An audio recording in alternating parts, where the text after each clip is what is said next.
और महाराष्ट्र में हमने संविधान और इलेक्शन का दुरुपयोग करते हुए देखा है। मैंने देखा है कैसे संविधान और प्रजातंत्र रूपी द्रौपदी को अपमानित किया गया और वो सारी सेंट्रल एजेंसीज, ईडी हो, सीबीआई हो, इनकम टैक्स हो और इलेक्शन कमीशन हो, उन्होंने धृतराष्ट्र की भूमिका निभाई और आज भी निभाते आ रहे हैं। दुख इस बात का होता है कि हम इलेक्ट्रल रिफॉर्म्स की बात कर रहे हैं। हम उम्मीद कर रहे थे कि ये इलेक्ट्रल रिफॉर्म्स के माध्यम से इलेक्शन कमीशन की अकाउंटेबिलिटी तय हो।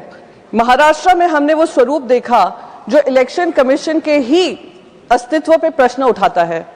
सर, उन्होंने 3 हमले किए हैं इलेक्शन कमीशन के माध्यम से। सरकार को ही मैं दोष दूंगी, 3 हमले हुए हैं।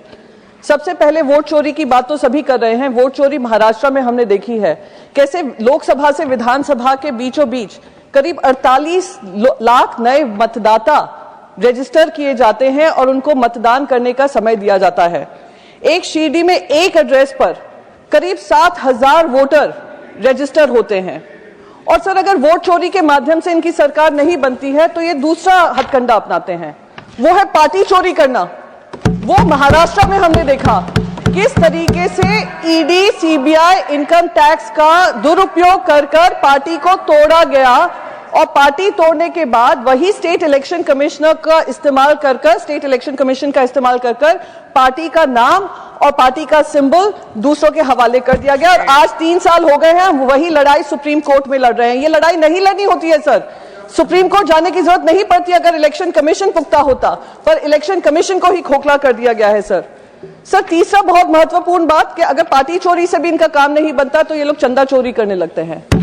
चंदा चोरी इस हद तक करते हैं कि इलेक्ट्रल बॉन्ड्स के माध्यम से पैसा इकट्ठा करते हैं और वो इलेक्ट्रल बॉन्ड्स के माध्यम से क्विड प्रो को होता है। टेंडर दिए जाते हैं, उन लोगों को अहमियत दी जाती है, उनको लैंड पार्सल्स दिए जाते हैं, उनको सिंगल हैंडेडली बिजनेस करने का मौका दिया जाता है। और अगर वो विपक्ष को पैसा दे दें, वही कंपनी विपक्ष को पैसा दे दे इलेक्ट्रल बॉन्ड्स के माध्यम से, तो उनके ऊपर ईडी, सीबीआई, इनकम टैक्स छोड़ दिया जाता है। सर, यही आज देश की हकीकत है, इसी की लड़ाई हम लड़ रहे हैं। आज बिहार में भी, मैं बिहार जैसे ही बोलूंगी, शायद सर आप मुझे सुप्रीम कोर्ट का हवाला देंगे, मैटर सब जुडिस है। इलेक्ट्रल रिफॉर्म्स पे बोल रहे हैं, आप जानती हैं, तो है सर। आज बिहार का आउटकम पहले डिस्कशन के अंतर्गत ही आता है सर। बिहार का आउटकम ही इलेक्ट्रल रिफॉर्म्स के अंतर्गत ही आता है। एसआईआर सब जुडिस है, एज पर रूल। सब जुडिस तो हमारी पार्टी का मामला भी था, तो मैंने उसको भी उठाया है, उसमें आपने आपत्ति नहीं जताई। पर क्योंकि मैंने पूरा बताया आपको कि माननीय चेयरमैन ने डिस्कशन से पहले ही Priyanka ji scope of discussion बता दिया था। All members are supposed to follow. Please, 3 minute है। All members are supposed to follow. Please sir, हो गया, टाइम हो गया सर, कंक्लूड करिए। तो बस मैं बस यही कहना चाहती हूं सर, समय की मांग है और देश का विश्वास वापस इलेक्शन कमीशन में डालने की जरूरत है।